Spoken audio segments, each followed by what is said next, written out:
Okay, it is the 2024 season preview for the high school volleyball season on IdahoSports.com. Brandon Baney with our volleyball analyst, Lynnsie Togiai Ah-Fook. Lynnsie, thanks for doing this again. We appreciate it. Thank you. Love being here. Love talking volleyball. So Absolutely. Well, we're going to go to the classification that is near and dear in your heart, and that is Class 5A. What used to be 4A. This is true. your stomping grounds. You played for Century High School back in the day, right? Yes, and it was so fun. um, you know, I think it'll be so different though this year, with all the number changes, coach changes. It's just it'll be interesting to see. But I think it's interesting that Preston will no longer be in that three-team conference, and so now there's just the two of them.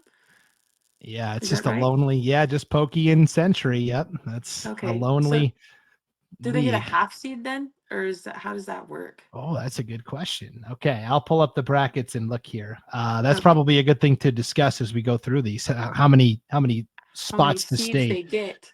Yes, yes. Okay, we'll do that. But this classification to me is wide open because the defending state champion Skyview, well, they moved up to 6A, so they're gone. Bonneville took second at state last year, but they lost a lot to graduation. They don't return any all conference players. Now, Bonneville's Yes. got a good program overall. Do we think that Bonneville's just going to reload and be right there in the mix again? I think they have the potential to be right there in the mix. I mean, they've had the same head coach for what, like over 20 years? I Yes. don't know. I don't know. She's a really good coach, but um I think that yeah, last year they were definitely senior loaded, lots of experience in those seniors, and so they did lose a lot of that team leadership and dynamic. But you can never take them out though, because their program seems to always be in it, even if they have people filling those roles. So Yes, Coach Chantel McMurtry from Bonneville, one yes, of the best. You did a nice profile of her last year in your column, Keeping yes, Up with the Kill. And that is something you're going to be doing again for us this fall. Every week, you're going to kind of check in on the volleyball scene and yeah. do a little article for us. We appreciate that. Thanks for doing that again. Yeah, of course, like I said, everywhere I want to check in with so many teams, so gotta keep up with everywhere. You got to keep up with the kill. That's Yeah. that's right. So, So, okay, so Bonneville, so let's start in their conference. Bonneville's over okay. in District 6, the High Country Conference. They don't bring anybody back, but I guess the good news is that a lot of the other teams in their league also are light on returners. Skyline was the other team that got to state last year. They got to the consolation bracket before fizzling out. Shay Shippen, the fantastic basketball player, she lent her Yeah. talents to the volleyball court. She was an all-conference setter last year as well. It's a Yeah. good piece to start with for Skyline, but that's the only returning all conference piece. Yeah. That was tough. They were also senior heavy, I remember. Um, with is it Audrey Atwood? She Yes. was outside hitter and she was nationally ranked for kills.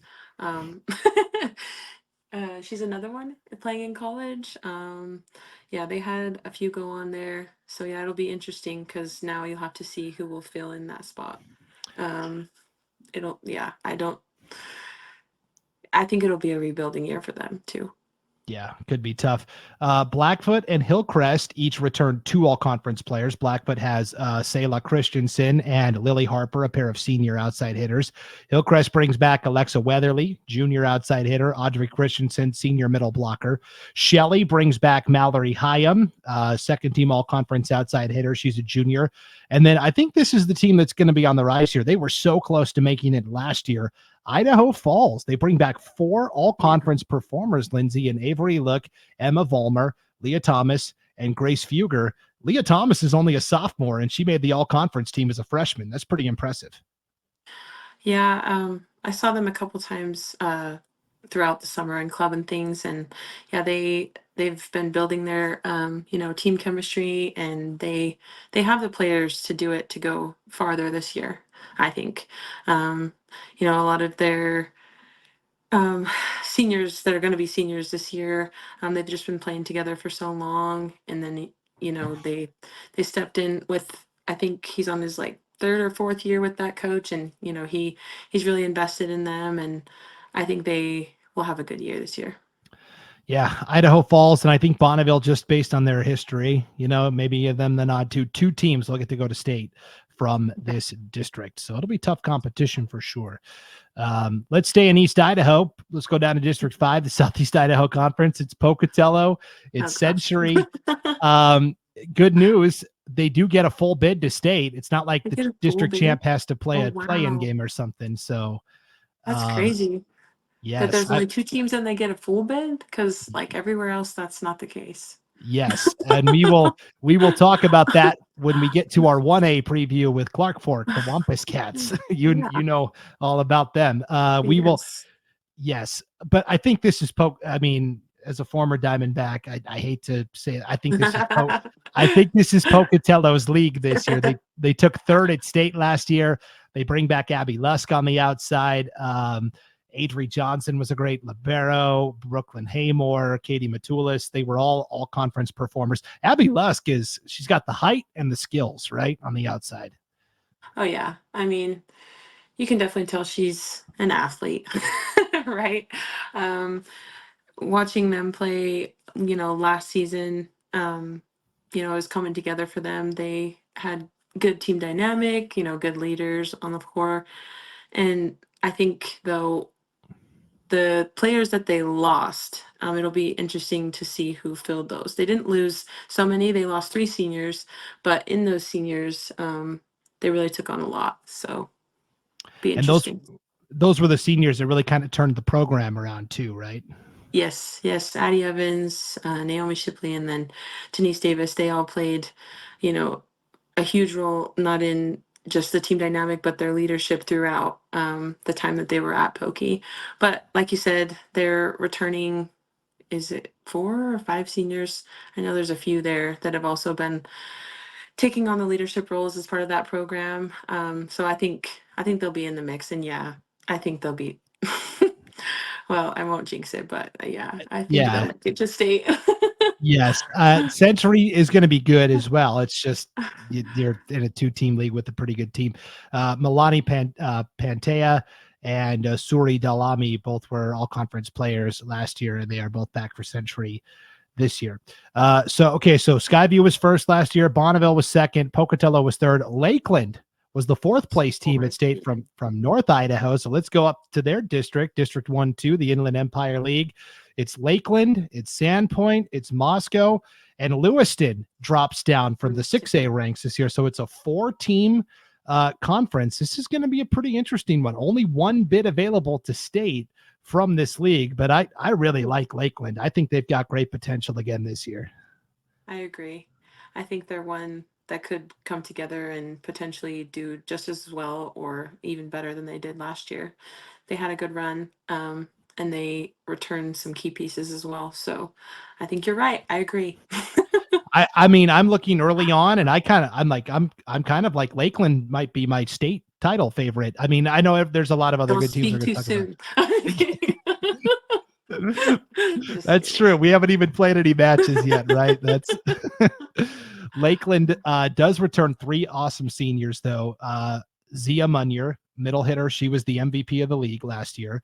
Addie Joe Hawking, libero. She was the defensive player of the year in the league. And then Landry Simon, who's like 6', 6'1", outside hitter. She was all league also. So that's a good foundation. Lewiston, I think, is the other team that could push them. Lewiston was pretty young last year. Emery McArcher was an all-league player as a freshman. She's a setter.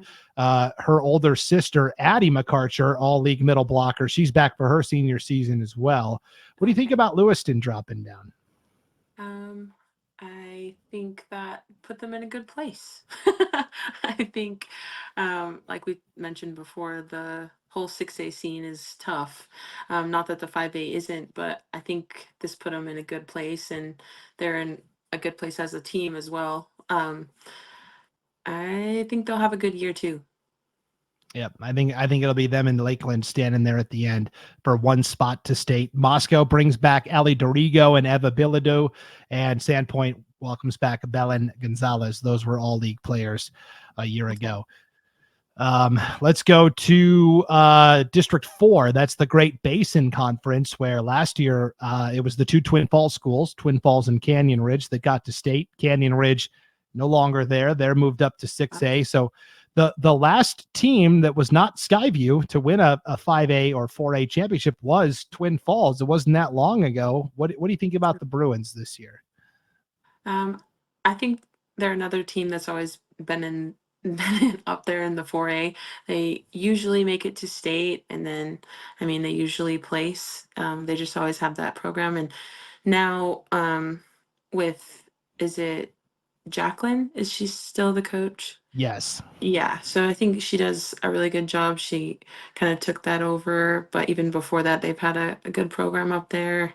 Um, yeah, I think can never count Twin Falls out. They usually win their district. Don't want to jinx anybody, but they're usually up there at state. Yeah, they are going to be led by Molly Hodge, senior opposite hitter, and then Ava Martin. Is kind of an interesting story. Ava Martin played volleyball at Canyon Ridge last fall, I was and gonna then say, wait, I yes, recognize that name. yes. Okay.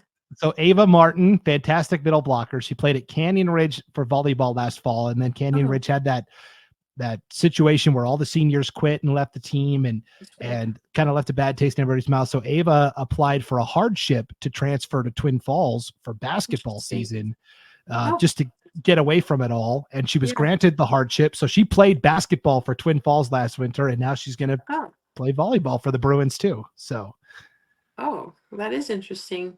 Well, I'm sure she is a great asset to that. yes, Twin Falls says we'll take it. Yeah, yeah. For Good. sure. Um, uh, the other teams that I'm interested in exploring in this district are Wood River and Burley. Um, Wood River is a team that's been so close to breaking through. They just haven't been able to with Twin Falls and Canyon Ridge these past couple of years, but they bring back 3 all-conference performers in Lada Smetanina, Cynthia Reyes, and Ellie Sandoz. And I think this might be the year that Wood River finally pushes through. Maybe standing in their way could be Burley. They bring back 3 all-conference players too, in Valerie Shirley, Abby Noble, and Rylan Payne. But I mean, one of these two is probably going to join Twin Falls at State, I feel like. Yeah, I agree. They're like always in that like play-in game to like make it to state, I feel like, and they're always just right there. But then I don't know, either they like I've seen Burley go and I've seen Wood River go. I've seen it go either way. And then yeah, last year neither of them went, right? Yeah. Yeah. It But was I oh think good. Wood River, sorry. I think I saw Wood River play a little bit in the summer as well. I saw uh Ellie, and yeah, I think she has the potential to lead them in kills. I think that will, yeah, I think they can do it this year. Nothing Yeah. against Burley. They can surprise anyone and do it too. It's just, it's just who's there mentally that day. Yes, for sure. I thought Wood River was going to do it last year. They went in as a higher seeded team at districts, but that Canyon Ridge team that we talked about that had to pull up basically their Yeah. JV, they found a way to do it and get to state. It was an incredible story of perseverance. And so, Yeah. yeah, we'll see. Let's wrap up our 5A preview by going over to the Treasure Valley over in District 3. This league got a little bit of a makeover where you've got Bishop Kelly, Columbia, Caldwell, Valley View. They were all ready in the league. They lost Ridgeview. Ridgeview moved up to 6A. Okay. Emmett moved down to 3A. And Okay. then they added Middleton and Nampa both dropped down from 6A to 5A. I feel like I need like a chart or a graph to like explain all Everyone's the just up and down. yes. Yeah.